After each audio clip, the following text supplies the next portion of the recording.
They're not countries. They have no borders, no armies, yet they already control your money, your news, and your mind. While the headlines scream about the rivalry between America and China, something far quieter and infinitely more powerful has already risen. Who's really pulling the strings behind economies, elections, and even wars? Who decides what billions see, think, and believe every single day? And who already holds more power than any government ever has? Because the new empire doesn't need weapons. It only needs your data. For centuries, power was measured in tanks, gold, and oil. The mightiest nations built their dominance through physical force, conquering land, controlling trade routes, and dictating currencies. But in the 21st century, that model is collapsing. Governments are drowning in debt. The US owes more than $37 trillion, more than the entire American economy produces in a year. China, once seen as unstoppable, faces a slowing economy and shrinking population.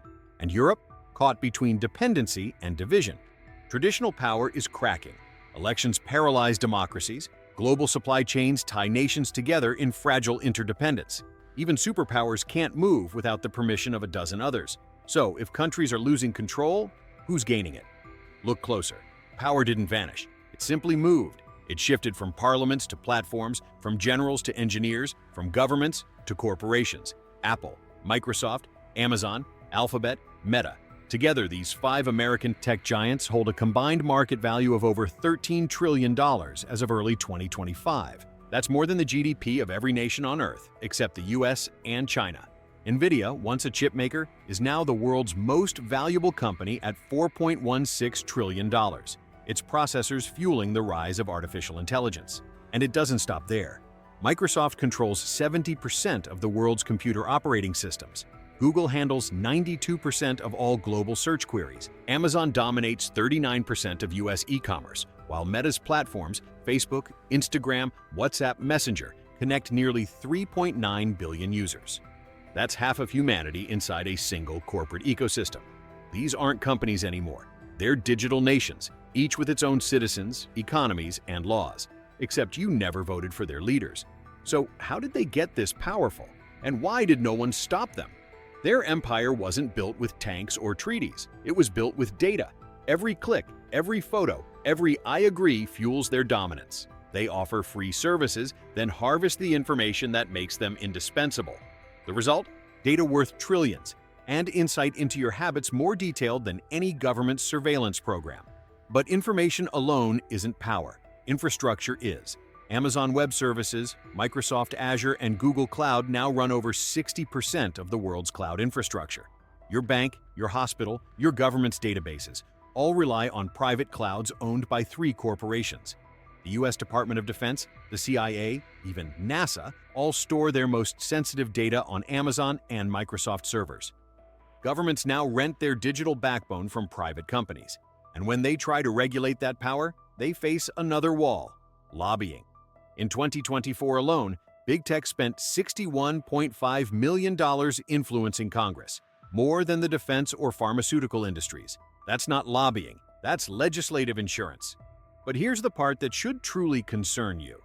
These companies don't just host the world's data, they curate the world's reality. Algorithms decide what you see, what you buy, and what you believe.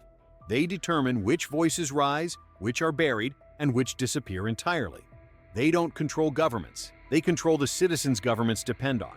And soon the line between the world's most powerful corporations and the governments they serve would vanish entirely. For the first time in history, nations depend on private corporations for their survival. When Ukraine's communications were knocked out during the war, it wasn't NATO that restored them. It was Elon Musk's Starlink. The same Starlink satellites now form a web above the planet, linking armies, companies, and civilians alike. The lines that once defined nations, sovereignty, independence, control, are blurring into irrelevance. Governments can no longer function without private tech. Even cybersecurity, once a matter of national defense, now depends on Microsoft patches and Amazon firewalls. And the deeper question emerges. What happens when private algorithms decide who gets to speak, what's true, and even who gets paid? When the infrastructure of freedom belongs to companies that answer to shareholders, not citizens. Because if you think governments are in control, you might be living in the wrong century. And now, the power shift is accelerating.